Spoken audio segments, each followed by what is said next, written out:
Hey everyone, this is Five of Clubs, and welcome to another episode of Simpleton Solos, a series in which a Simpleton plays one of his favorite board games. It's been a little while since my last upload, and I apologize for that. My responsibilities at my place of employment have increased exponentially due to a sudden promotion by means of abdication. Excellent! The special kind of promotion wherein you incur a new boatload of work for no additional pay. Bogus! I thought I'd be able to coast by during this period unnoticed, given my channel's relative level of obscurity. But multiple kind viewers surprised me by reaching out to inquire about future productions. Thanks, friends!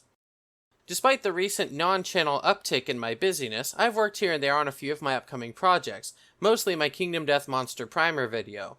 I want that video to be the best my meager talents can make it, so I'm really giving it my all to produce something I can be proud of, which means it'll take me a while. The final script has been drafted up and recorded, it's just a matter of getting the visuals compiled and properly placed. However, since that'll be a while longer, I wanted to create a video or two in the meantime. As though in answer to my desire, an intriguing new tabletop simulator demo for a game called Vagrantsong popped up on the Steam Workshop. Curious, that font reminds me of Townsfolk Tussle, another board game I really enjoyed. Indeed, both games are upcoming cooperative tactical combat games set in early 1900s cartoon universes, wherein players take on the role of cartoon characters tasked with taking down opposing toon forces. However, whereas Townsfolk Tussle bears a folksy sunshine and rainbows toon aesthetic that subtly unsettles with its grim elements, Vagrantsong embodies a shroud of definitively dark horror. Trapped aboard a haunted train, 2 to 4 toon vagrants must work together to endure a series of perils beset by the train and its otherworldly occupants. Throughout the campaign, your team of vagrants will take on a boss battle gauntlet of haints, an old slang term for haunts or spirits, who can only be defeated through your efforts to restore their humanity. Meanwhile, the haints will attempt to tear your toon's sanity and humanity to shreds, traumatizing you into haunted husks like the haints themselves. Thematic trappings aside, some of you might be thinking, okay, we've seen this song and dance before. What sets Vagrantsong apart from other boss battlers out there? Great question, a question about which I was most curious myself. I'll extrapolate my final thoughts on that question near the end of the video, but for now let's cover a few ground rules. At the start of the game, each player will select a toon vagrant to play during the campaign. Each of the vagrants has a distinct playstyle that shines through their skills and passive abilities. Some vagrants are more attack-oriented, and others take on more supporting roles, but each vagrant brings something special to the team table no matter who you choose. Today I'll be playing as the Curse-Bearer, a melee-oriented vagrant on the run from a dark presence, the Revivalist, an empath who is able to distribute his self-healing benefits to others, and the Songsmith, a bard-like character who makes up for his movement range deficiency with his range and utility of skills. Each vagrant will come with 2 starting skills and 3 action coins, which should be arranged on your board accordingly. After selecting which vagrants to play, open the scenario book to the first scenario to view the setup instructions. Here you'll read a short story prompt that describes the setting for the scenario. Today we'll be playing the Shelter in the Storm scenario, which is set up as follows. You're just one from a handful of train hoppers trying to find shelter from the storm. You don't recognize any familiar faces, and come to think of it, you don't even remember seeing them hop on the train with you. But every one of them swears up and down that they just got here, and based on your own experience, you can't help but believe them. The strange thing is that everyone seems to be from a different part of town, or towns, places you've never even heard of. After a few handshakes and how-do-you-dos, you all try to settle in as best you can, but without a hay bale or an old cushion calling your name, neither the train nor the situation bring you much comfort. The only thing you all have in common, it seems, is the welcoming hand that helped each of you aboard. White glove, loose skin. Couldn't forget it if you tried. You can't tell if it's a good or bad thing that Mr. Welcoming Hand appears to be missing. Either way, hopefully things stay nice and peaceful on this leg of the journey. That sinking feeling in your gut tells you otherwise. Next, set up the train board per the scenario diagram, placing any tokens, figures, and other trappings in their corresponding locations. As you can see here, our vagrants will start in this column near 2 box terrain tiles, while the haint will start out over here near some other box terrain tiles and the event token number 2. Additionally, you will also want to set the different tracks around the board to their listed values. As such, the round marker will start in the 1 slot, the break marker will start in the 3 slot, and the humanity threshold marker for this boss is placed on the 10 heart value for a 3 vagrant game. The haint's starting humanity value itself, however, begins on the 0 space. Well, wait a minute. the Haint starts out with 0 health, what gives? I know it's intended to be a dead spirit, but what, are we trying to unkill them? Not exactly, but not too far off either. Haints in this game are haunted spirits who have lost their humanity. As such, instead of dealing damage to the Haints, the Vagrants are actually working to help them recover their humanity. Once a Haint is able to restore its humanity, presumably the Haint is able to move on, as they say in paranormal fiction. When the Vagrants are able to restore enough humanity to reach the humanity threshold, the Haint suffers a break, wherein its sense of identity cognition attempts to breach through the days of spiritual insanity. During the playthrough, we'll go over exactly what happens from a gameplay perspective when a break is triggered, but suffice it to say that the Haint's humanity marker resets to 0 and the marker on the break track shifts down by 1. Each Haint can only withstand a certain number of these breaks, which I imagine are a bit like epiphanies of remembrance about their identity, before ceasing to quarrel with you. In the Shelter from the Storm scenario here, this Haint can suffer 3 breaks before its humanity is fully recovered, meaning we essentially have to give the Haint 30 points of humanity in 3 10 humanity chunks. As a side note, I really like this idea of battling to help restore the Haint instead of necessarily working to destroy it. This concept caused me to recall the descriptions regarding the non-violent Senkokushin boss interactions. Inversely though, the haunted Haint isn't as considerate to the Vagrant's humanity, using all manner of terror tactics to reduce their humanity values. If a Vagrant's humanity drops too low, the Vagrant can also suffer a break or 2 of their own, but I'm getting ahead of myself. When all the tokens and pieces are in place, it's time for the game to begin. Gameplay turns alternate between the Vagrants and the Haint, starting with the Vagrants.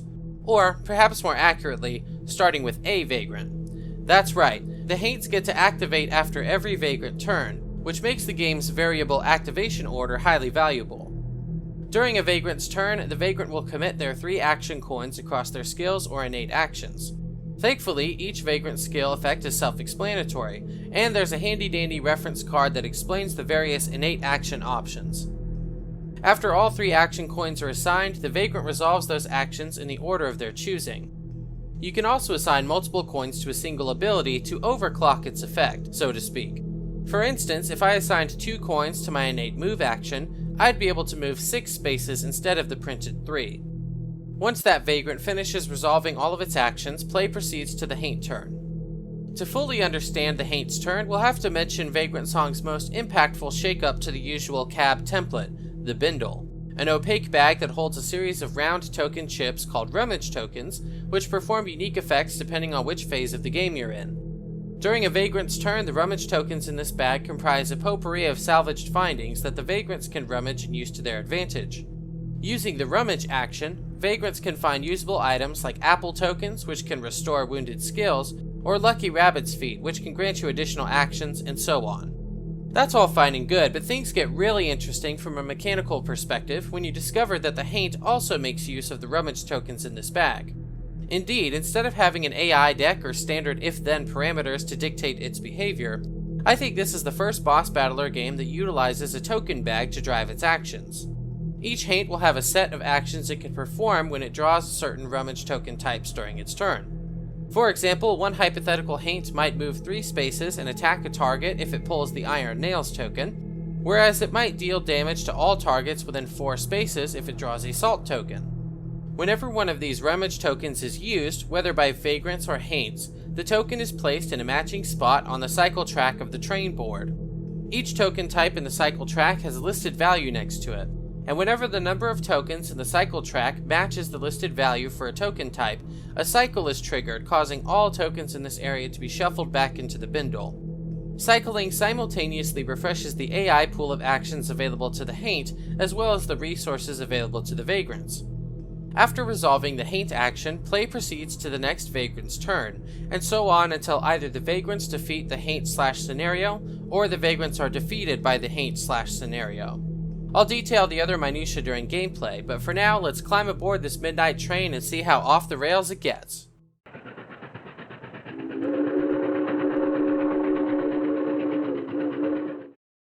Alrighty, we are about ready to begin our playthrough here of Vagrantsong, and indeed the board is all set up for the first scenario, which is called Shelter from the Storm. Now, it has thankfully been set up for us by virtue of the excellent automation that was programmed into this Vagrantsong demo by the creators, so well done there, friends. And the few terrain features and board features to pay attention to are these round terrain tokens that depict these crates here. Then we also have, that's basically just impassable terrain.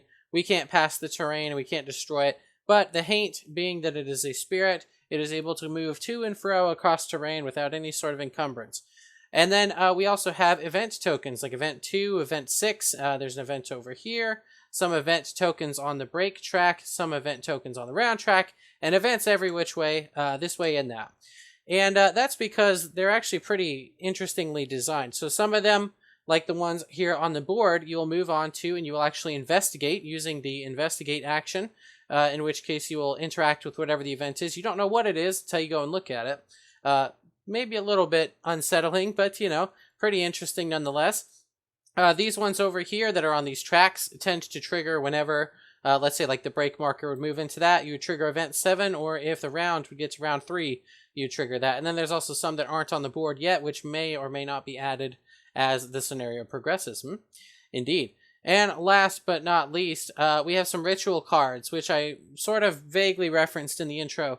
These are little kind of battle goal cards that you are trying to complete and will net you various rewards, both in the battle and potentially beyond it. So the first ritual here, First Blood. After the first vagrant suffers a wound, remember, by flipping over one of their skills after losing enough humanity, complete this ritual. So if somebody on our team actually suffers a wound, which doesn't mean they just take a little damage to their humanity, that means that their entire humanity track is drained, and they flip one of their skills over to the wounded side, meaning you can't use that skill anymore. So that is one thing that we can try. Ritual 2, Long Stretch on a Lonely Road. If the turned faces moves from train car A to C, or C to A in a single turn, complete this ritual. So, okay, so you'd have to move from this end of the train all the way over to this end of the train. Seems like quite a distance to cover there, but perhaps we'll discover how to make that happen. Okay, and the final ritual, Strangers on a Train. As a team, remove 2 haint effects to complete this ritual. Haint effects are a sort of specific debuffs or demodifiers that the boss can inflict upon you. These ones, the Shakes, lower your move value by 1. To remove the Shakes, discard an Iron Nail. Spooked, if you end your turn in range 2 of the turned faces, lose 2 humanity. To remove Spooked, discard Salt. And Salt and Iron Nails are resources that will be spawned from the bindle as the game goes on. We can rummage for these things, or you can acquire them in various ways, but these are usable resources which are pretty interesting, and I'll talk more about them as the game goes on, because the utility for each of them is actually pretty cool. More than meets the eye, I would say. Okay, so our goal... Oh, and you know what? Actually, I know also, once players are ready to begin, we will read event number 1. And I think we're about ready, so let's go ahead and dive on in. Event 1, awfully dark in here, but at least it's quiet. Huh, doesn't look like you were the only group to hop on after all. Well, I mean, I would have expected that from reading the intro, but, you know. Maybe it's time to introduce yourselves. I thought we just shook hands and stuff. Interesting. Maybe it's time to introduce yourself. Move the turned faces 2 spaces toward the break side. Remember, haints can move onto terrain, but vagrants cannot. Okay, so the turned faces here, which I don't think that's actually the name of the spiritual entity here. I think this is sort of a abstracted representation of a number of spirits, so to speak. So there they go. They're going to move 2 toward the break side of the board, which is the board side that has the word breaks. And from what I kind of gather, I think basically in their mood that they're currently in, they're going to try and get to that side of the train for some reason, and potentially it'll be bad. Oh, speaking of which, I should explain the moods.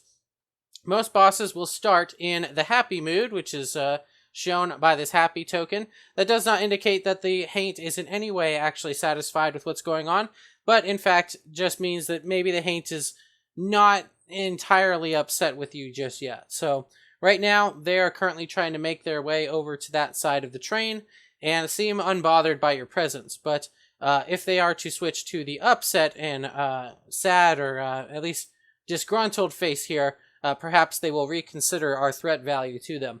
But for right now, all that's happening, and from what the special text here says, if the haint is adjacent to the break side at the end of its turn, read event 5. So I think they're pretty focused on whatever is on that side of the train, And it looks like a lot of their skills have to do with movement, so I think they're going to try and move their way and shimmy on down to this spot.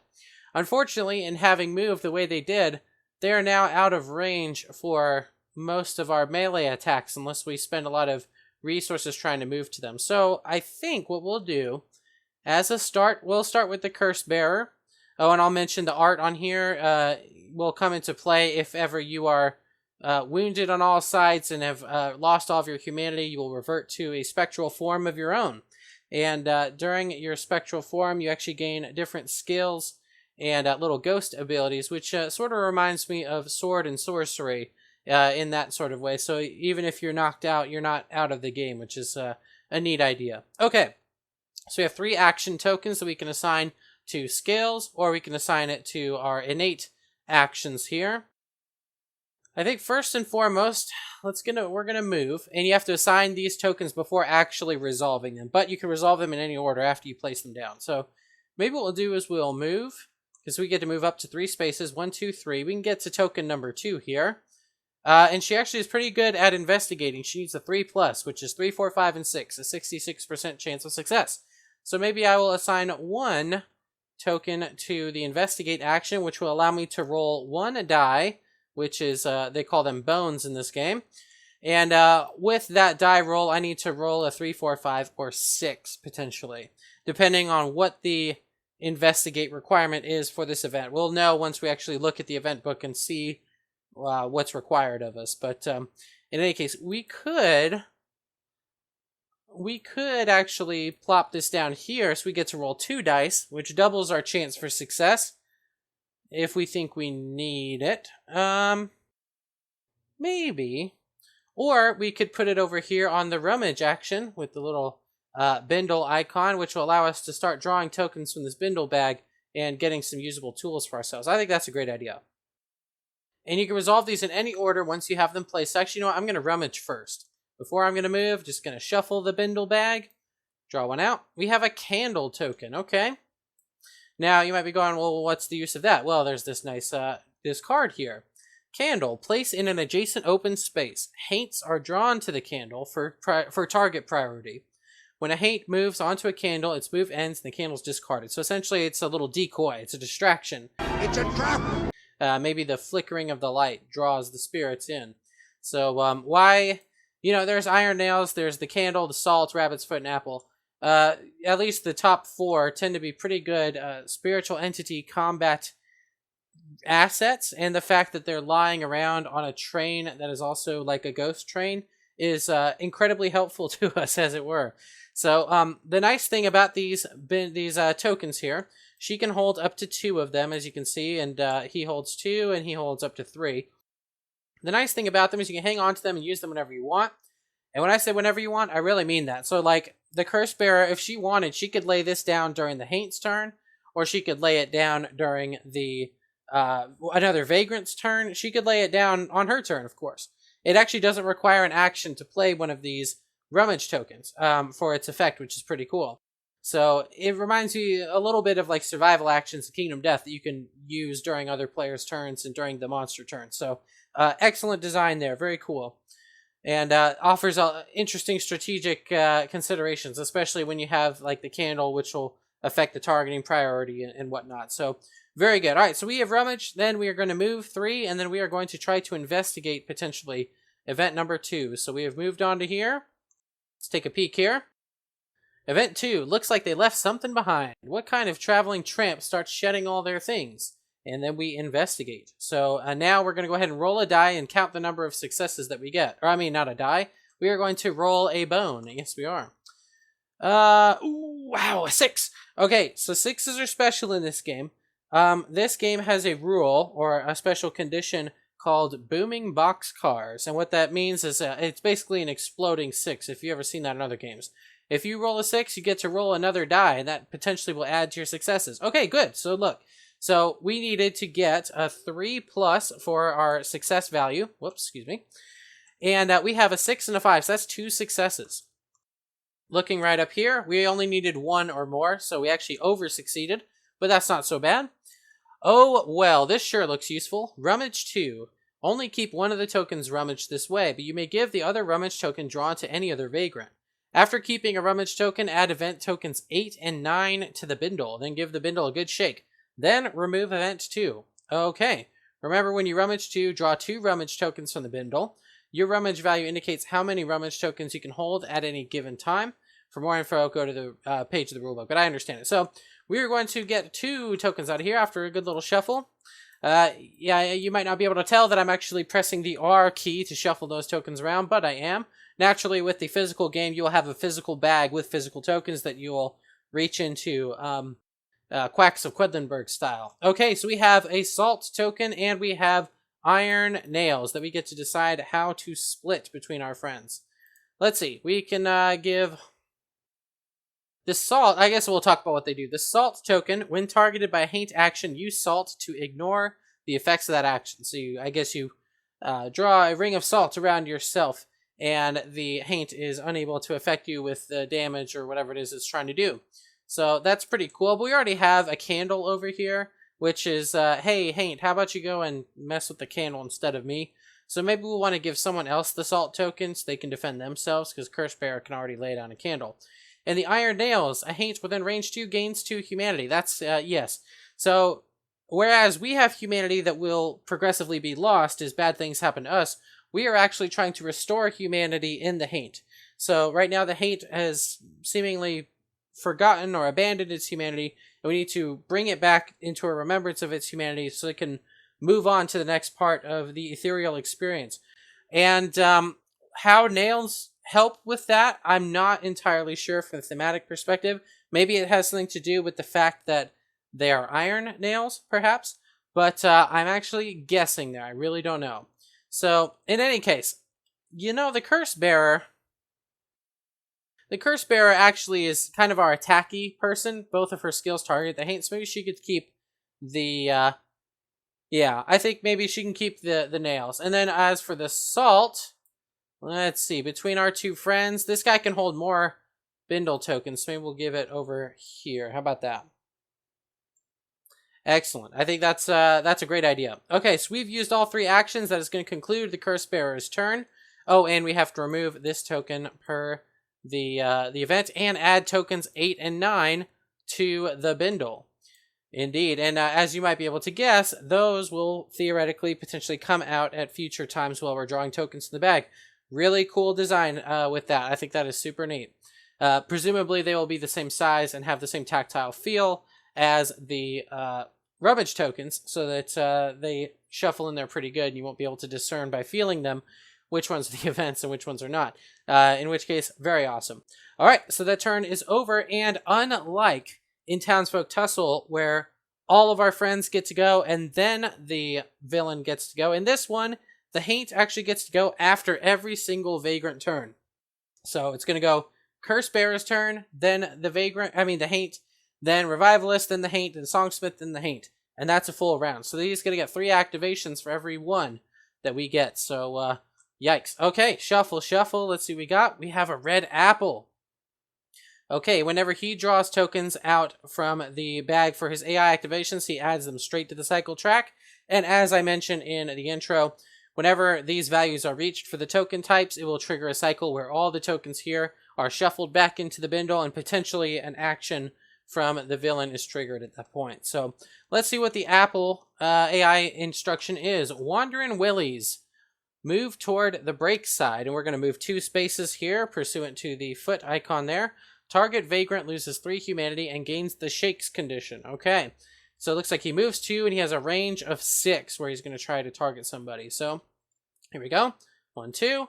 1, 2, 3, 4, 5, 6. Unfortunately, the Curse Bearer is within range. So the Curse Bearer is going to lose 3 humanity in one fell swoop.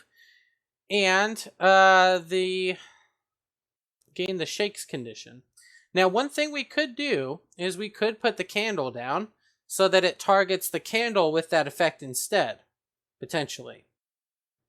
That's one thing we could do, because then it'll save us from taking the 3 damage and getting that condition, the shakes, which the shakes in this case, as we read, reduces your movement value by 1 and requires you to discard a certain token type. What was it again? Iron nails. Okay, we actually do have iron nails, so good thing we hung on to that. So if we decide to keep it, then we'll keep the iron nails, and we have the ability to get rid of it. And, actually, we may end up keeping it, because strangers on a train as a team remove 2 haint effects to complete this ritual. So, we can already be halfway to that goal right now, if I just take this effect. Yeah. Yeah, I think so. That's what I'm going to do. Okay, so I'm actually just going to go ahead and take it, the haint move 2, and I'm going to discard an Iron Nails token. Whenever you use one of the tokens as the Vagrant, you also add it to this track, unfortunately. I'm going to go ahead and cure the shakes. Not sure how the nails necessarily got me over the shakes, but somehow or another they did. And, oh, you know what? Actually, I'm going to go ahead and leave this right over here as a marker. So we have 1 out of the 2 that we need removed. Very good. Okay, and that's the end of the AI turn for the haint. So we have Revivalist in the Songsmith left. Let's have the Revivalist go next. I think probably he's going to have to want to move a little bit. And he has the ability to heal. Actually, you know what? The Songsmith has the ability to heal also. Maybe we'll have him do his move. We'll have him rummage. And he targets anyone with this skill. So we'll go ahead and do that. About time, Benny. My clothes are going out of style. Yep, that's what we'll do. Alright, so he's going to move 3. 1, 2, 3. There we go. That is 3 spaces moved. Then we're going to go ahead and rummage here. Let's see what we got. We got some salt. Okay. And let's go ahead and use this skill. Now, one of the things about skills in this game, which is different than other games, is there's sort of a 1-round cooldown whenever you use skills. So, me using this Copal Incense skill right now means that on the next round I won't be able to use it. And then on the 3rd round, then I'll be able to use it again after that. But in any case. Alright, so this is the way that this is going to work. Target someone within 1 to 2 range. I'm going to target the Curse Bearer in 2 range here. That is 1, 2. And you roll a number of bones equal to the number of coins assigned to the skill. So I have only assigned 1, so I get to roll. And I need to get a 4+ to resolve the effect of the skill. Let's see what we get. That is a 6. Oh my goodness. Okay, let's go ahead and roll another one because the Boomin' Boxcar. 6 and 3. Okay, so the 3 is not going to make it, but the 6 does.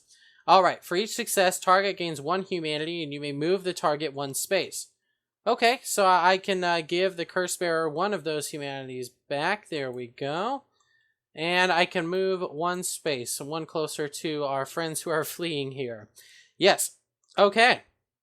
Alright, Revivalist, that is all that I have for you to do.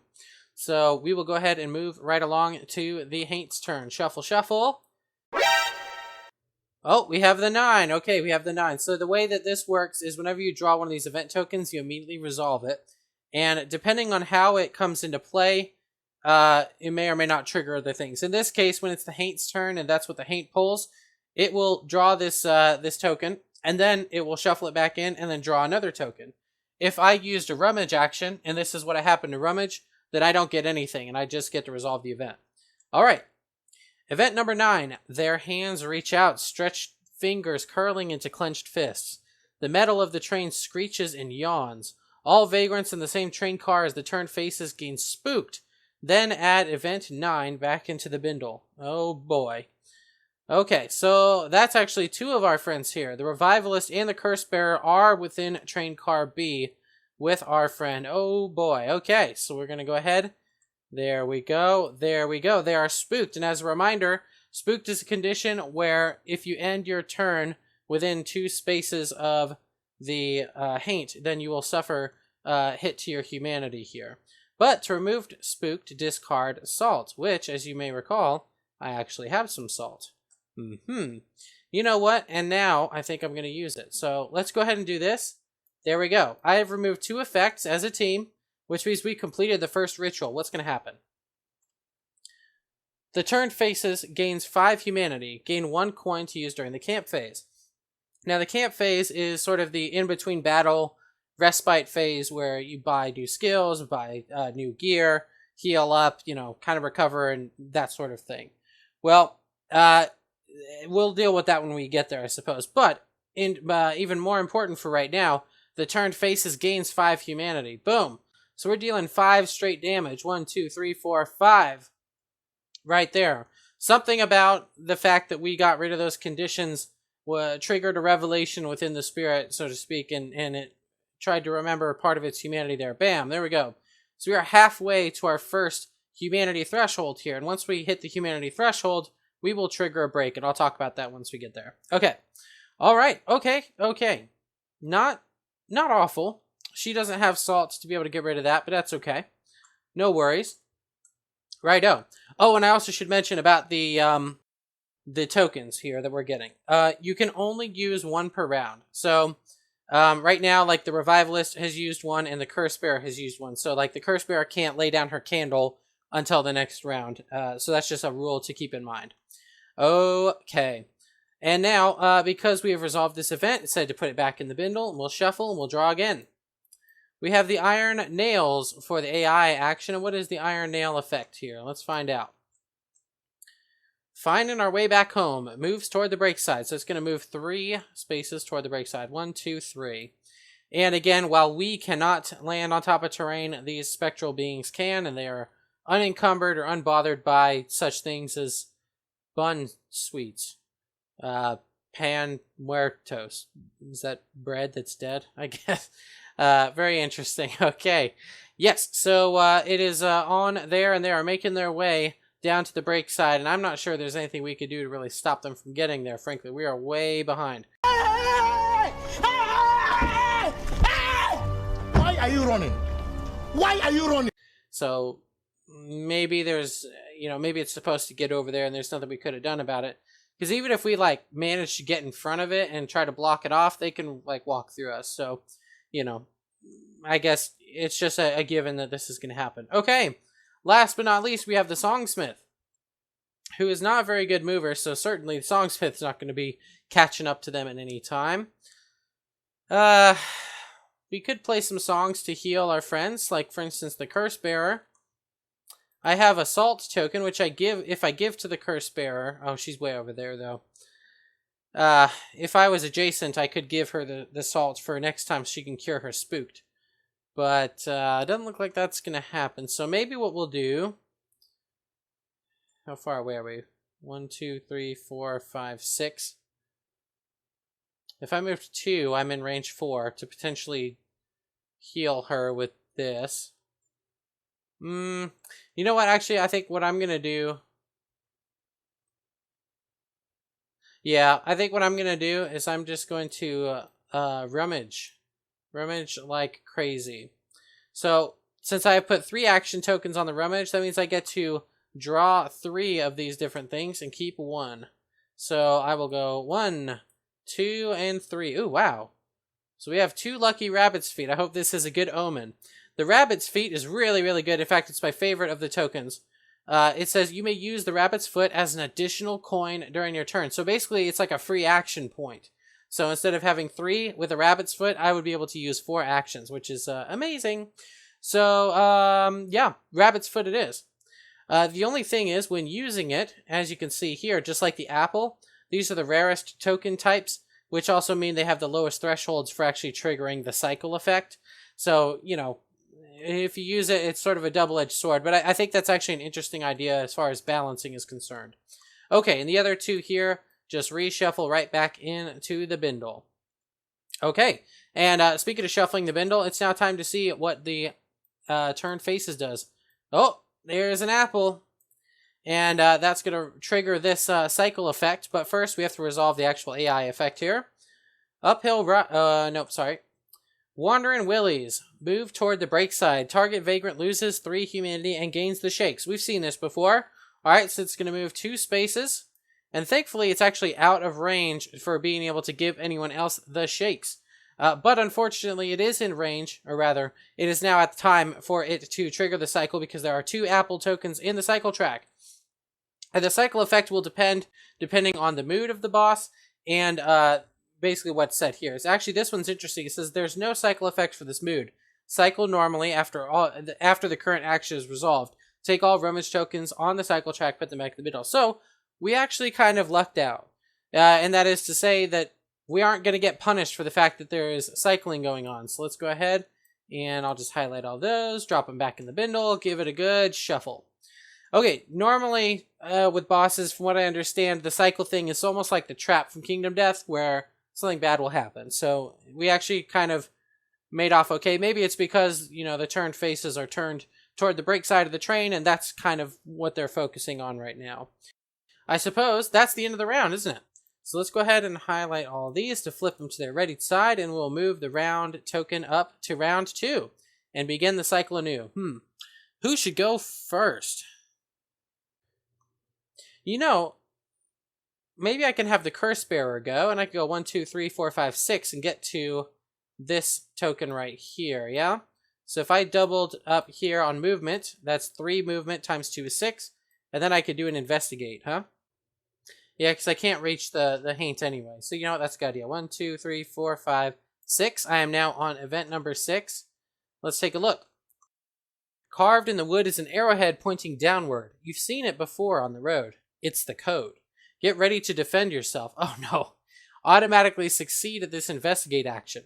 Choose one, then remove event 6. You may have any vagrant in range 3 gain 2 humanity. Okay. You may give another vagrant one of your rummage tokens if you do rummage 1. Okay, so I could give somebody my candle and maybe get something better, like, what is it we need for this? Salt. I could do that. Or I could just take the free healing and just get myself up to max health. Maybe I really don't want to heal her because of the fact that one of these actually potentially rewards us for getting a wound. So I think that narrows it down. Yeah, I think what I'm going to do is I'm going to give my candle to somebody. He doesn't have anything right now, so I'm going to give it to him. And then I'm going to rummage 1. Let's get salt. Okay, that's iron nails, but that's okay. That's all right. It's you know, I like that all these are pretty useful, you know. So if not for getting rid of these effects, they're useful for their onboard effects. None of them are like, oh, it's just an iron nail or it's just a salt. Like they're all situationally useful in different ways. So I appreciate the design there. Okay. All right. So she is done. So I'll flip her card and it's haint time. Candle. Okay. What's the candle going to do? That Lonesome Valley. Move toward the break side. Target vagrant loses 2 humanity. It's going to move 3 and it has a range of 6 on this ability. So it's going to move 2 and then actually stop right there. 1, 2, 3, 4, 5, 6. I'm actually in range. So unfortunately that means I'm going to lose 2 humanity. 1, 2. Just like that. Okay, wow. Yep. And unfortunately, right here, if the haint is adjacent to the break side at the end of its turn, read event number 5. So it is adjacent to the break side. Event number 5, here we come. Can't they see there's no door there? Change the turn face's mood to but not alone. And but not alone is the frowny face mood. Yes, indeed. So now we are moved to but not alone, indeed. I would recommend, maybe from an editing perspective, maybe italicizing that or putting it in quotes or something. But in any case, it's fine. All right, then the turn faces immediately performs its rabbit foot action on the yonder. After performing the haint action, vagrants in range 2 of the turned faces lose 2 humanity. Okay, a few things going to happen here. On the yonder, the rabbit's foot action, target the furthest vagrant. Move to the furthest adjacent space of the target, haunting any vagrants in the most immediate path toward them. Well, the furthest of our friends here is actually the songsmith. So this turn faces is going to beeline straight through and actually barrel right through him onto, what is this? The canned heat liquid courage from Hellco. Wow. Okay, so here he goes. He's going to move quite a bit. Bam, he's going to move through the curse bearer. Bam, he's going to move through the songsmith. And what happens when either the turned faces moves through you or you move into or through the turned faces, or any haint, frankly, is a haunted effect, which is also dependent on the boss. And this one says Goosebumped, lose 1 humanity. So the curse bearer is going to lose a humanity, and so is the songsmith. So there we go. She got haunted. But look at this. Devil on your heels. Once per turn, after you are haunted, the haint, that haint gains 1 humanity. So like I said, we do that sort of retaliatory damage there. I don't know if we call out to its humanity on its way or what, but somehow or another, we were able to instill another piece of humanity there. And the Songsmith is getting haunted, so he's going to get 1 damage there. And because of what was said here, after performing the Haint action, Vagrants in range 2 of the turn faces lose 2 more humanity. So, okay, so it looks like it's just the Songsmith. Okay. 1 and 2. Wow. Okay. Okay. Alright, so he traveled all the way across this train. And, oh, he traveled all the way across the train. Wait a minute. Aha! The ritual. Long stretch on a lonely road. If the turn faces moves from train car A to C, or C to A, right? C all the way to A. In a single turn, complete this ritual. Haha! Congratulations, you played yourself. Let's flip it. Turn faces gains 5 humanity. All Vagrants gain 2 humanity. Gain a coin to use during the camp phase. Okay, wow. So we're going to heal up a little bit. There we go. 2 humanity there. He's at full. And we'll get 2 humanity here. And 5 whopping humanity to the boss. All right. 1, 2, 3, 4. Boom. We have hit the humanity threshold. Unfortunately, about the threshold, any excess damage that goes beyond it is lost. So you're not going to be able to get, kind of add 2 more after it does its first break or anything. But, we're only losing 1 damage. That's not so bad. All right. We have now triggered our first break. A few things are going to happen. The breaks here, this is at 3 right now. It's going to go down to 2 breaks.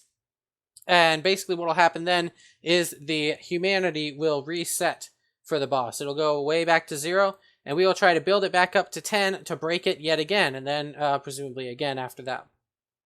It's actually pretty close to how our own friends work here, right? Because once you reduce them to 0 humanity, they sort of suffer a break, and they call it a wound for the Vagrants, but it's kind of the same concept there, which I think the sort of symbolism, or rather the synergy there between those 2 effects, pretty interesting idea. So very cool. All right, so we're going down to break number 2, which is actually in this case going to trigger event number 7. The whole darn train starts to shake like a wet dog. That can't be good. Each Vagrant rolls 1 bone and resolved an effect based on the value rolled, then remove event 7. On a 1 to 2, you gain Spooked. 3 to 4, you move 3 toward the round side. 5 to 6, move 3 toward the break side. If a Vagrant's move would end due to an edge or terrain, that Vagrant stops their movement and loses 3 humanity. Oh my gosh. So the train is potentially going to fling us into objects here. Okay, so I guess everyone's going to need a bone. Oh, sorry, didn't mean to send that die flying over there. Okay, everyone needs a bone, and we'll go ahead and roll. We have 1, 5, and 5. Well, we know what 1 is. 1 is gain Spooked, which actually, funny enough, she already has Spooked. I don't believe you can become double Spooked. If I'm wrong about that, I'll put an addendum in the comments, but because of the fact that there's only, 4 markers of each type, and if I'm playing a 4-player game, how would you mark that someone's been double Spooked without depriving the potential for marking someone else has been spooked? You know what I mean? So, in any case, I think actually she got lucky. Maybe there's some sort of effect where, like, if you have the token already, then, I don't know, you take some damage or something like that. But I guess with the amount and the variety of the potential effects that these can represent, maybe that one-size-fits-all thing might not be feasible against some of the other monsters that maybe affect you with stuff all the time. So I guess I may actually ask on the Board Game Geek page or something if there's some sort of punishment intended to be doled out to those who already have a status effect and would try to get it again. But for right now, we will just leave it the way it is. The Revivalist rolled a 5, which means he is going to move, 3 towards the break side, and so will the Songsmith. So, break side's over here. 1, bam! He's going to go ahead and crash and splinter into the Silver Ferryman Jumping Beans. If only those jumping beans could have allowed the Revivalist to jump over the box. But such was not meant to be. So we have 3 right there. Then, unfortunately, the Songsmith's going to go 1, 2, 3. Oh, you know what? But he stops right before the Gibbs Fresh Fish box. Which is good, which means he's not going to take damage for slamming into it. Perhaps his girthy form, he was able to steady himself before such a time as he slammed into that box. So, excellent work, Songsmith the Hopeful. very good. I'm hopeful that this is going to turn out well for us. Okay, righto. Well, now that he's done that, the other last bit and the sweet icing on the cake for a break that occurs for an enemy is it skips its next turn, which is just excellent. So the curse bearer had gone, and normally the boss would go as well, but it actually only went. I guess it skips its next turn. So you know what? That means it's going to skip the turn after it does either of these, because of course the song bearer, its activation is what sent it to the wall, which sent it over here, which triggered the break and triggered the event. Then we'll roll ourselves down the counter, out of the window, off the awning, into the bushes, across the street, and into the harbor. So it's actually the next turn that the boss will skip, which is excellent. And a few more things happen at that time, which I'll explain. So, right. Now we have a songsmith and a revivalist who have yet to go this round. I suppose, let's let the songsmith go. He's feeling pretty good. Let's get our action tokens back, and we have the option to use the rabbit's foot as well as a fourth action should we wish to do so. Okay, if we assign 1 coin here, it becomes a success value of 4. We get to roll 2 bone dice no matter how many coins we assign to this. And if we only assign 1, we're going to get that reduction of 1 anyway, so we're getting a 3. We roll 2 dice looking for 3s to give a target within 0 to 4 spaces some humanity. And you know what? The boss actually is in 4 spaces from us to give it humanity.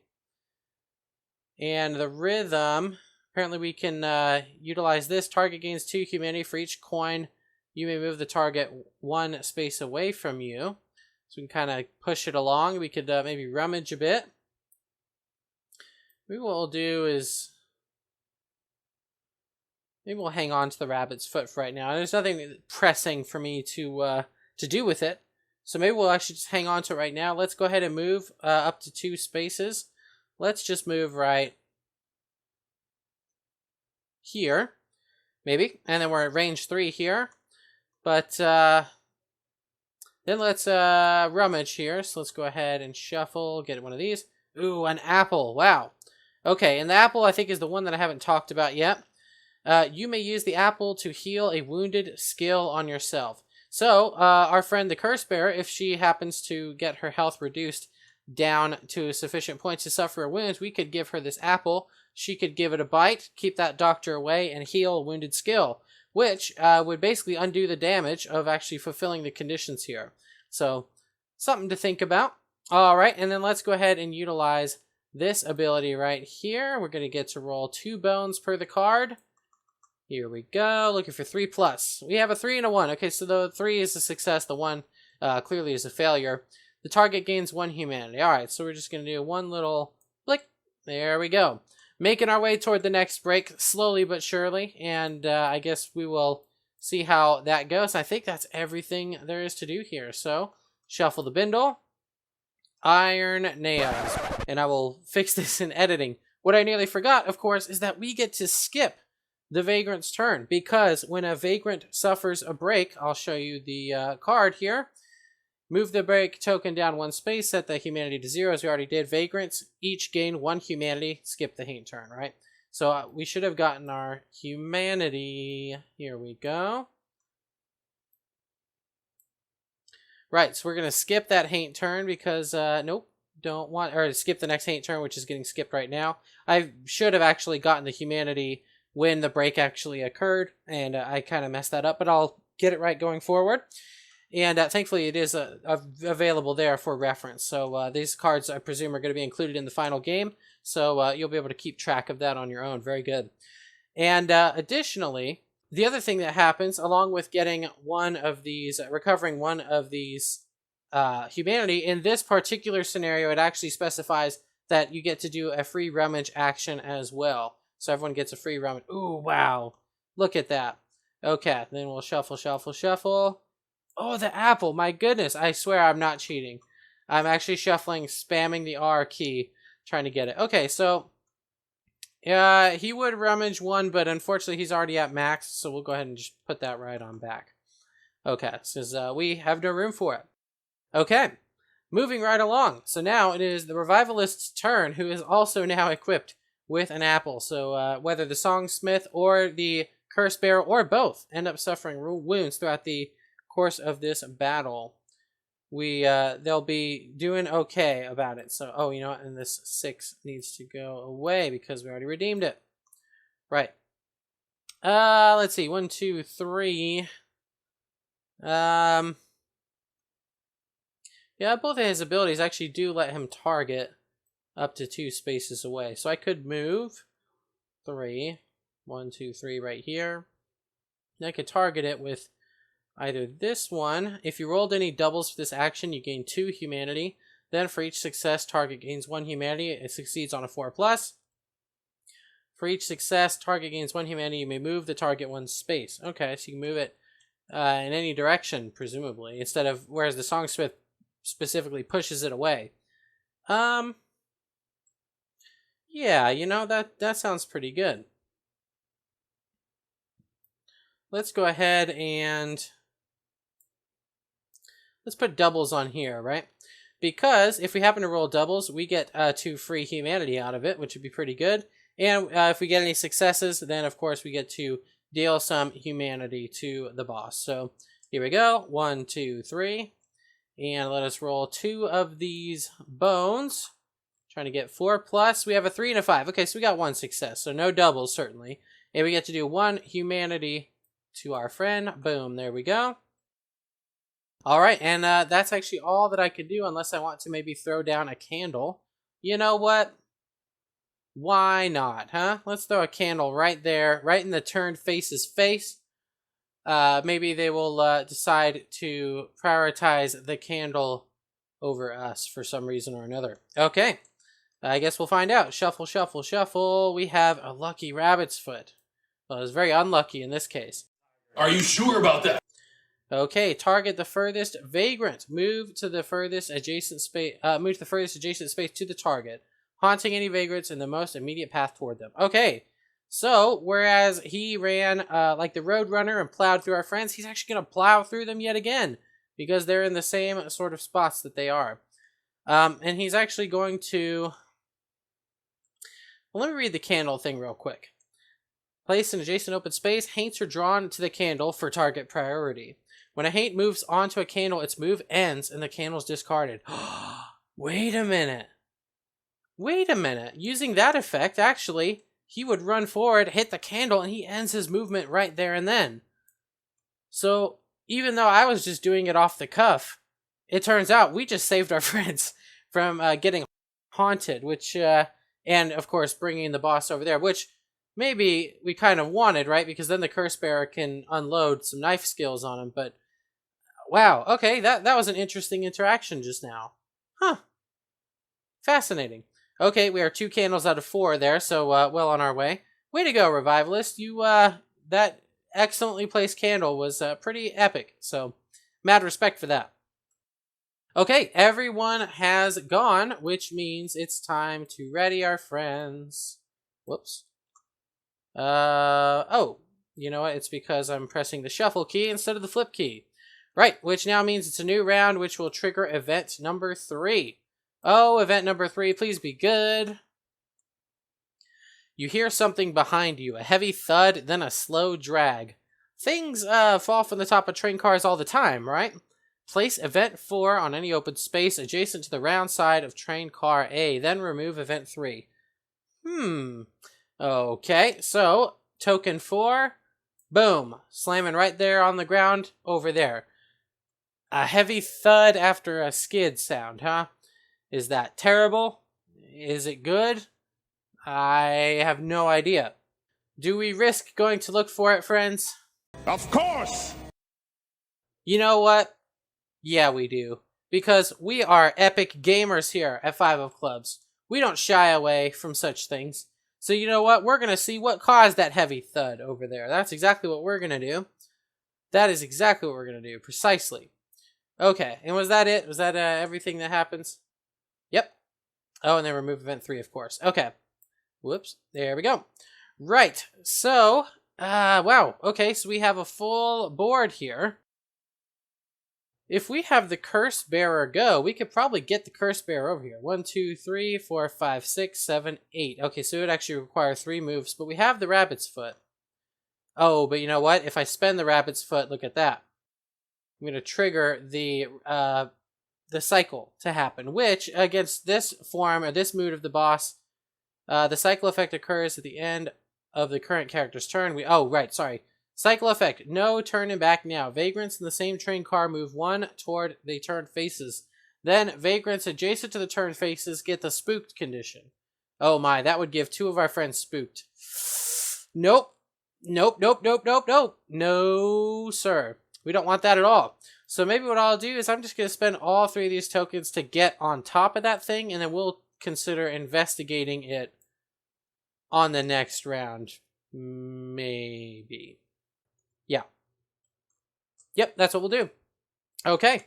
All right. What is the Haint's going to do? That is an apple. Wow, he's pulling all the lucky tokens here. What's the apple effect? Uphill ride and a slow goodbye. Vagrants in the same train car move 3 toward round side and lose 3 humanity. Wow. Okay, toward the round side. So, ooh, this is not good. Okay, wow. So, oh, you know what? He's not in the same train car. So this guy is the only one that is. Oh, wow. Okay, so he's going to move 3 this way, but actually collides with the terrain. And while the other one that event specified when you collide with terrain, you take that damage. I don't know if that's actually a general rule, but you know what? For the sake of fun, let's pretend that it is, right? So I'm taking 3 humanity damage and slamming into the fragile box, which again seemingly doesn't break it. 1, 2, 3, 4, 5, 6. 6 humanity damage in one fell swoop with that uphill ride and slow goodbye. Ooh, ouch. The good news, however, though, is if he gets a wound, he already has an apple. So he's not too worried about himself there, is he? No. All right. Very good. And moving right along, I suppose, do we want the Songsmith or do we want the Revivalist? Let's have the Revivalist go because, yes. And I have 3 of these things. I could maybe do 1 bindle check and 2 on Copal Incense. Maybe. That's what I'll do. Yep, I think that's exactly what I'll do. So let's go ahead and get us a bindle token. We have Salt. Okay. Righto. Then we're going to use 2 here, which will allow us to roll the number of bones equal to the number of coins. Looking for 4 pluses. Okay, here we go. Oh, well, that was a complete and utter failure. But then again, you did just take 6 humanity damage getting thrown around a train car into a fragile box that was sturdy enough not to break under your crushing weight. Sorry about that. So maybe we'll let you slide on that. We won't hold that over your head too much.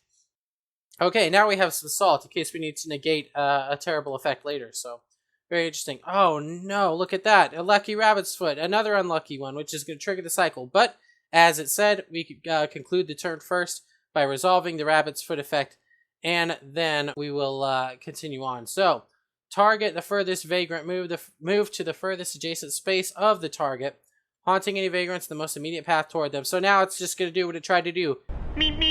Bam, there we go. Got 1 humanity going there. Bam, there we go. Got 1 humanity going there, which actually is going to trigger retaliatory damage. So there we go. 1 right there. Boom.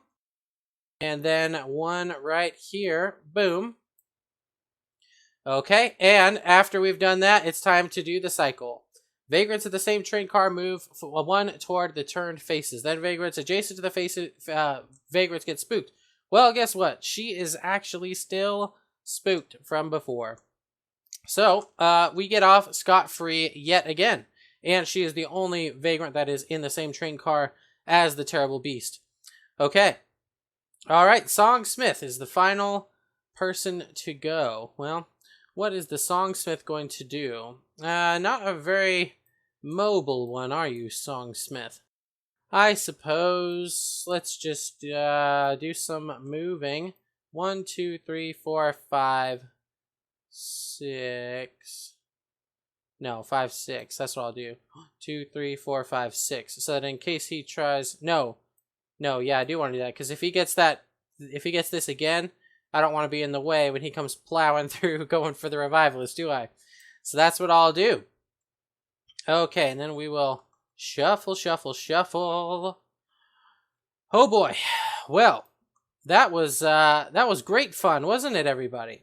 All right, everyone's ready. Rounds is going to slide on up to round number 4. And my goodness, he is being quite a coward lately, isn't he? It's really getting tough to slam on him. But the good news is we have now opened up a full cycle track now, meaning I'm less afraid of using things like rabbit's feet, for example. Let's do... Ooh, I have an idea. Let's investigate with our rabbit's foot, and for all 3 of these, let's slam that right there, huh? Because this one, for each success, target gains coin number of humanity. So on 2 dice, if I get 2 successes... Oh, but I need to move first in order to get that to actually trigger. Maybe that's what I'll do. Yeah, okay, that's what I'll do. I don't like the spooked because it's going to give me some damage, but we have 2 apples, so I think we're going to be okay. Alright, so first order of business, because you do get to resolve these in the order of your choosing. Let's go ahead and investigate before we do any movement. So the investigate, we'll get a die over here in case we need it, but let's take a look at event number 4. An old suitcase, real old, like heckin' back old.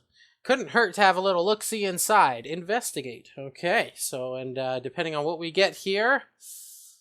Alright, let's get the good one. That's a 3, which her value is a 3.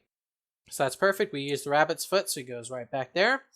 And what happens on a 1+ of success? Bones. Filled to the brim with bones. All kinds of them. And only some of them are human. It seems a little cleaner than the others. For each success after the first, you may move 1. Pull a rabbit's foot out of the bindle. Then give the bindle a good shake. Then remove event number 4. Oh, okay. Gotcha. So we search. We pull a rabbit's foot out of the bindle. So now we have deprived... We sort of deprived us, but also we've deprived the enemy of another one of these tokens here to potentially get that terrible thing where it runs across the stage and back. So we have now limited its potential movement. A great success! Which is fantastic because we really need to pin this thing down. And now that I have an idea about how to do that with candles, you know, accidentally. I mean, entirely planned, yes. Obviously, I am just a master strategist. But, yes, indeed. Okay, and was that everything that we needed to do? Yes, it was. I don't get to move 1 because I only had 1 success. But that's neither here nor there. So, let's go ahead and see what else we're going to do with our turn. We are going to move a number of spaces because in moving, we reduce the success value by 2, bringing this from 5+ to a 3+. So, let's move 1, 2 spaces, just like that. Because the 4 token is gone. Right. And we get to roll 2 dice here. We are looking for 3 pluses on these dice. Come on, dice! Okay, a 4 and a 2. Alright, so it's not an entire waste, you know. We do have the 4. So the 4, for each success, target gains number of coins humanity. So we're going to get 2 humanity out of this little slash. 1, 2. I really wish we could have gotten that other one, but it's okay. It's alright. We're going to be okay. Okay. That's that. It is the end of my turn. I am spooked, and I am within 2 spaces of our friend here. Oh, you know what, though? I actually have 1 extra movement, because I have 3 movement points. So I went 1, 2, 3. I could move... I could move right here. Because you are able to break up movement. So you're able to move like 2 or 3 spaces, then do something, and then finish out your movement. So... I'm not entirely adjacent to him now. I'm still in range 2, so I'm still going to get the hit. But, you know, I'm out of the way in case he wants to go plowing after the revivalist, for example. Okay, shuffle, shuffle, and draw. We have iron nails again. What do we have? Roll and tumble. Move 2 spaces. Vagrants in range lose 2 humanity, then move 1 away from the turned faces. Okay. All right, it's going to move 2 spaces.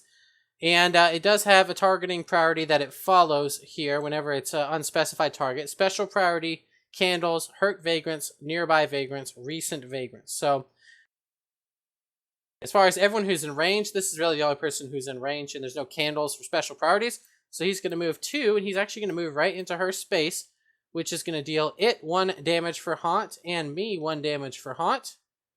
There we go. And then it is going to... what's the other thing? Oh, yes. Vagrants in range lose 2 humanity, then move 1 space away. So I'm going to get 2 more humanity loss, bringing me down to 1. If I lose just 1 more humanity, I'm going to suffer a wound, which is bad in a way, but it's good because it'll get the ritual here complete. Okay. All right, moving right along. She is done with her turn, so now we have the Songsmith or the Revivalist. The Songsmith is a bit closer than the Revivalist is for sure. Let's have the Songsmith go first. We'll get our tokens back. Okay. Shall we go... I can move 1, 2, 3, 4. No, 3, 4. 1, 2, 3, 4, 5. Yeah, it's too far. 2, 3, 4. That puts you at range 4 at that point. If I move 2, move twice, I mean. So if I did like 1, 2, then I could hit him with Old Medley. Yeah, 1, 2, 3, 4. And then you can draw range through friendly figures. So 1, 2, 3, 4. There we go. I get to roll 2 dice. 2 bones. And for each success, which is I assign 1 coin here, means 5 minus 1 is 4. But with the upbeat tempo means 3 plus. For each success, target gains humanity. Oh my gosh! Songsmith! My goodness. So that actually is going to trigger 2 booming boxcars, which means 2 more rolls. Wow. Okay, 6, 6, 5, and 2. The 2 is not going to do it, but 6, 6, and 5, that's 3 successes. For each success, target gains 1 humanity. 1, 2, 3. Oh, so close to that break. Very close. Wow. Whew. Well, that's excellent. I was not expecting that. So, very good job. Very good. Right, and that's the end of the Songsmith's turn, which means our friend gets to go. He got a candle token. What's that going to do?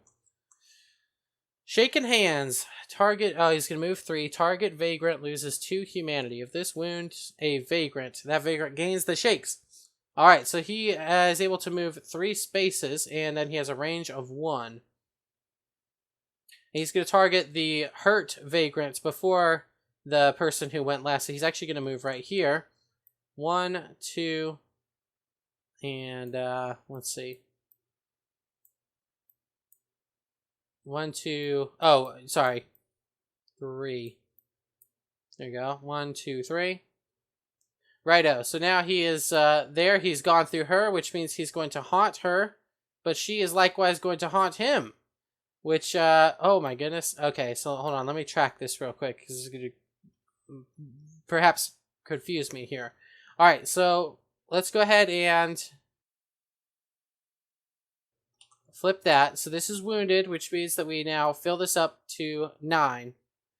So we're now at full again, which means we're going to trigger this ritual, which it looks like turned faces gains 5 humanity. Gain 1 coin to use during the camp phase. Okay, so it gains 5 humanity. Oh no! Well, wait a minute. I just triggered his... Oh man, did I lose out on that?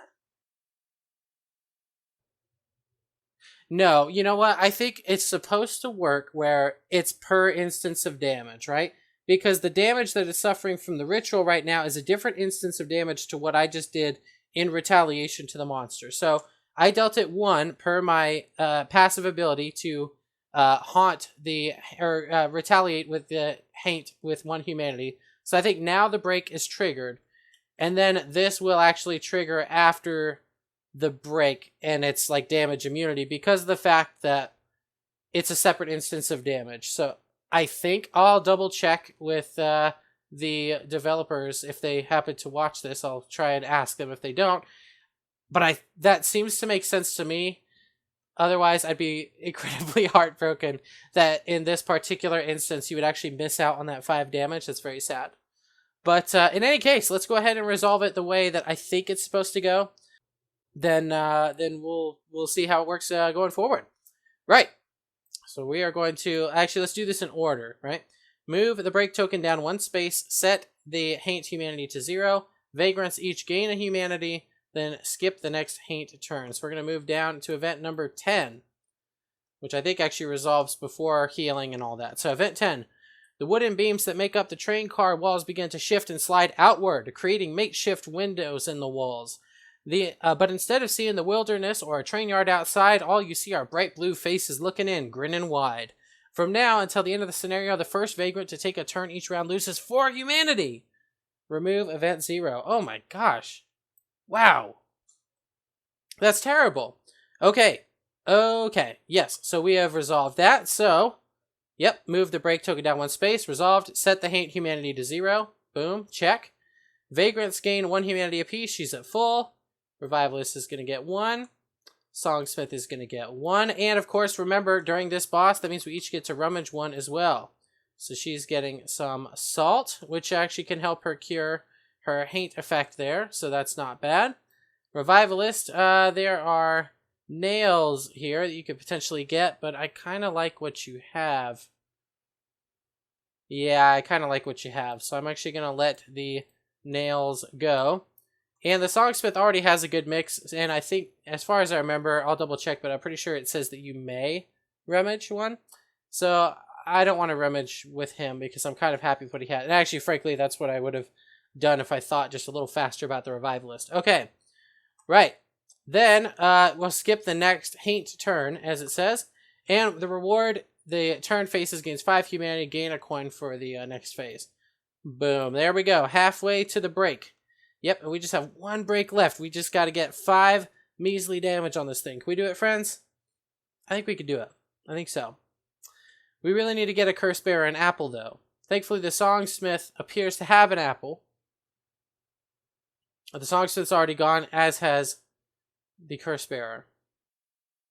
We only have the Revivalist left, who has an apple, but is very far away. I think one of these we'll use to move. 1, 2, 3, right there. Close the gap just a bit. Oh, well, let's assign our tokens before doing that. I could potentially... The heal right here on a 2+, that's pretty easy to get. Whereas these are like 4+ and stuff, so maybe I'll do a double heal on myself. Yeah. Yep, that's what I'm going to do. Alright, so I get to roll 2 dice. How about 2 6s again? That would be, that'd be a great time. 3 and 4. Okay, that still works, though, because I needed a 2+. So 1, 2 humanity. There we go. We're at half health now. Feeling a little better, especially with the safety of the salt. So, very good. Alright. And we get to skip the haint turn. So it is not going to activate right now. But that would be cheating.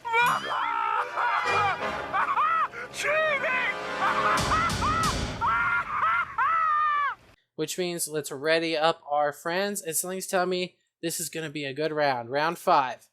Oh, but the first person who goes, we know, is going to take 4 whopping humanity damage. Wow. 4 humanity damage. Maybe the Songsmith could go because he's pretty healthy and he's unwounded. Yeah, that's a great idea. And the Songsmith, we want to get the apple to our friend. So here we go. 1, 2, 3, 4. Ouch. Okay. Right. We need to get it to our friend, which is going to require us to move into the space with the turned faces. So we're going to need to spend at least 1 of these to move because we want to give the apple away to our friend, which will move the turned faces there, and we'll take 1 humanity damage. Okay, no. Well, all right. You're supposed to lay out all the tokens first. I'm sorry. I'm just so excited. Ooh, and we do have a lucky rabbit's foot to work with, but if we use it, it'll trigger the shuffle. So maybe only if we really, really feel like we need to. As for the other stuff here... Let's do 1 here and 1 here. How about that? Yep. Yeah, I think that's good. Now, as far as the salt goes, the event of the train is what did the damage to us, the 4 damage, so I don't think we could have discarded the salt to avoid that 4 humanity damage, because it's from the train. But anyway, so we moved first, which is going to deal ourselves 1 damage from having haunted ourselves. Then let's go ahead and use the old medley here. And for the old medley, oh, let's hand off this token before anything else. which is a free action. It looks like she's now over encumbered. Let's get rid of the salt. Yep. Yep. And then let's go ahead and use a little rhythm here. Oh, wait. Actually, no. We want to use Old Medley first. Let's use Old Medley first, which is going to let us roll 2 bones. And for each success, gains a humanity. Okay, so 3 and 4. So that's 2 humanity coming here. 1, 2. Righto. And then we have a little rhythm, which on a success, which is going to be a 3 plus. 5 and 6. Okay, which is going to get us another potential success. 2. Okay, so we have 2 successes here. Target gains 2 humanity. For each coin here, you may move the target 1 away from you. I have an idea. So let's go ahead and deal him his 2 humanity. Brings him from 8, 9. He has 1 humanity left before we do the final break. And with that 1 movement that we get to do... Oh, it pushes him away. I don't want to push him, but my idea will still work. So I actually will refrain from pushing him. And during this turn, before I end it, I am going to have the Curse Bearer use the Iron Nails.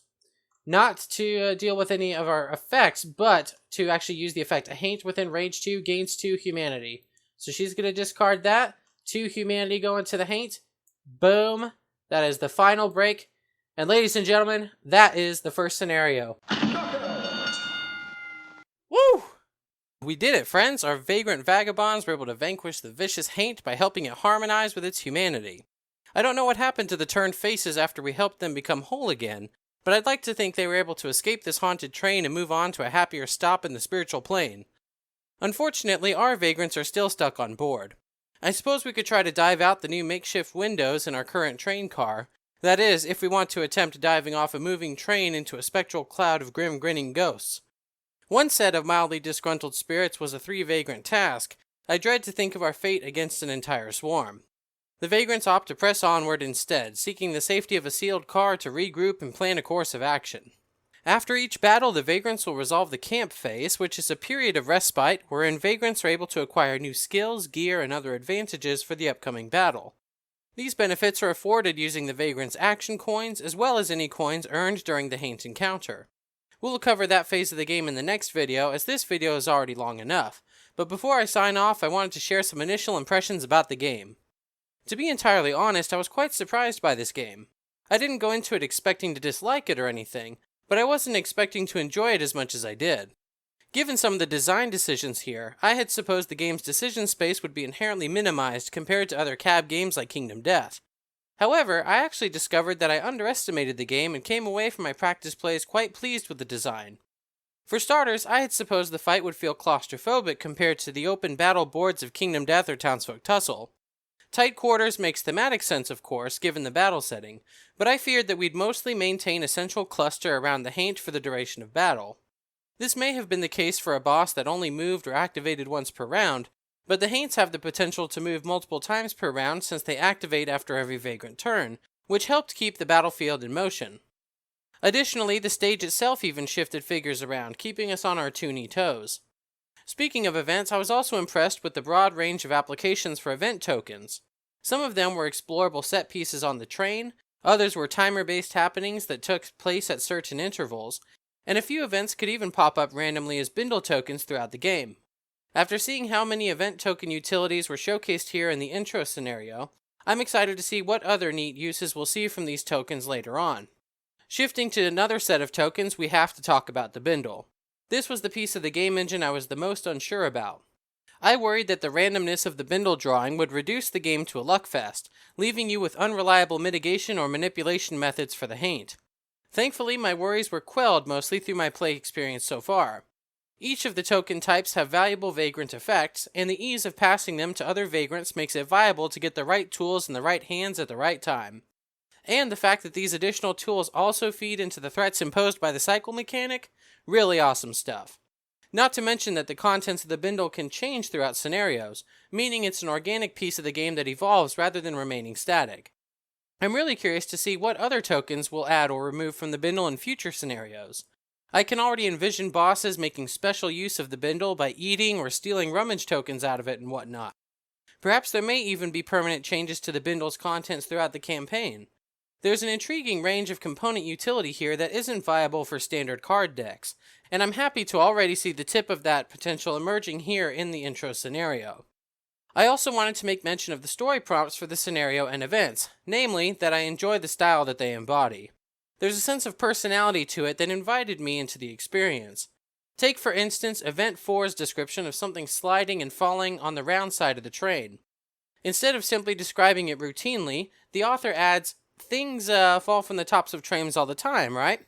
The narrator's insertion here changed my perception about that event token from being a fearful "nope" to a humorous "what the heck." Perhaps the narrator's disarming nature will ultimately prove to be a subversive trap. Only time will tell. I won't be able to say much regarding the full impact of terrain tokens, haint effects, or cycle effects to the battle formula yet, but I'm confident that these aspects will grow more interesting in future scenarios. Overall, as you can tell, I had a very positive experience with the game, and I'm eager to see more. That said, I do have a few minor apprehensions about the game due to my limited frame of reference here in the demo. My primary apprehension surrounds the concept of replayability and variability. I think the intro scenario may be the prime example where this is most evident. Since it's the starting point for every campaign playthrough, you'll see it across every campaign path.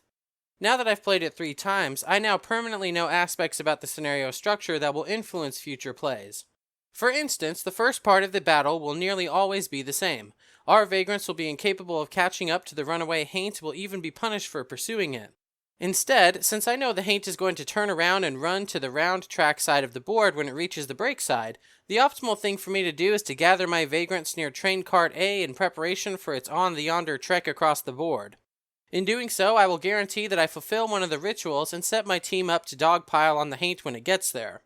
In fact, to make it even more optimal, I'll have my vagrants spend some of their actions in search of a candle, get everyone else out of the haint's path, and place the candle between the furthest vagrant from the haint to even prevent the haint from haunting any of the vagrants. Or if I can't manage to scrounge up a candle, I'll at least put the curse bearer in the back so at least she gets to punish the haint via her passive ability. So basically, the starting part of the battle has now more or less been solved since it's essentially static. Thankfully, after this static part, the majority of the battle is more variable since the haint will draw random tokens for its AI actions. I also know what each of the events do and or how to prepare for them or mitigate them. I know how many investigate successes are required for events 2, 4, and 6, and what successes do in those events, which will influence how many potential action tokens I commit for investigating them going forward. I now know how to be safe when the train shakes us around. I now know how to determine whether or not to bother splitting the party to go after Event 4. Wesley, what about the ROUSs? Rodents of unusual size? I don't think they exist.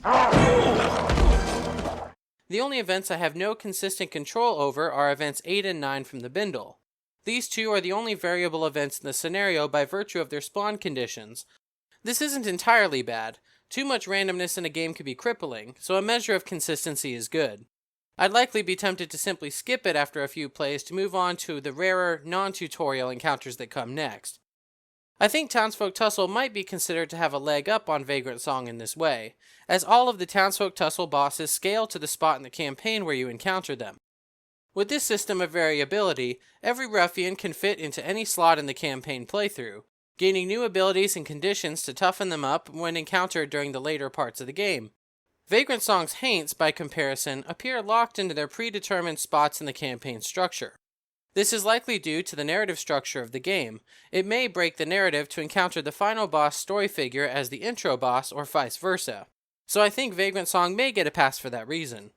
Vagrantsong boasts having 20 plus scenarios spread out across its multiple narrative paths, but I don't think that necessarily confirms there being 20 plus unique haints to potentially encounter, though that would be awesome. This next portion addresses more of a desired set of features than technical apprehensions. First, I wonder if we'll see any unique challenges or difficulty options, like nightmare variants of the haints with new moves or abilities. The rulebook didn't mention any of these sorts of things, but perhaps the rest of the scenario book will hide these sorts of secrets. I guess the good news is that haints should be pretty easy to add to the game since they're primarily a sheet that lists the token effects and some overall rules. Perhaps we may unlock secret encounters using the milepost achievements that we can unlock during our playthroughs. If not, some downloadable post-launch PDF scenarios to that effect would be awesome. Hey, I could dream, can't I? I think having an alternative starting scenario or two for future playthroughs would be a good application of this. As a minor gripe, there's no method in the game to track whether or not a vagrant has used a rummage token in a given round. The game also lacks a way to technically track whether or not a vagrant has taken a turn in a round either, but that's an easier thing for me to keep mental track of, so I'm less bothered by it. The rummage token use tracking can be a bit trickier, particularly when you consider that giving a rummage token to another haint counts as you using a rummage token for that round. As the game's overhead from bosses and events grows more involved, I can easily envision myself forgetting that my first vagrant already gave a token to a friend 20 interactions ago. I'll probably homebrew my own way to track this along with a proper turn tracker, but a nice in-game means for marking these would be appreciated for simpletons like me. And, whenever the developers are ready for the Vagrantsong Townsfolk Tussle crossover, I'll be ready too. In conclusion, I eagerly acknowledge that most of my apprehensions may stem from a limited scope into the game experience. With more information and experience, many of these points will likely be absolved, but I can only evaluate what's here. Regardless, what's here has already thoroughly impressed me. Interestingly, I thought this game would be a Kickstarter project that would end up taking a year or two to produce, but the game is apparently going straight to market in fall 2021. Well, there's not a whole lot of fall 2021 left, so I'd be shocked if the game does indeed hit the shelves on time with the state of global shipping, but I'll keep an eye out for it nonetheless. I'll also plan to shoot a video of the second scenario playthrough, hopefully soon as well, work permitting. By the end of that video, perhaps you'll have a better idea of whether or not this game will be up your alley. Thanks for tuning in. We'll see you at the next stop on the Ectoplasmic Express.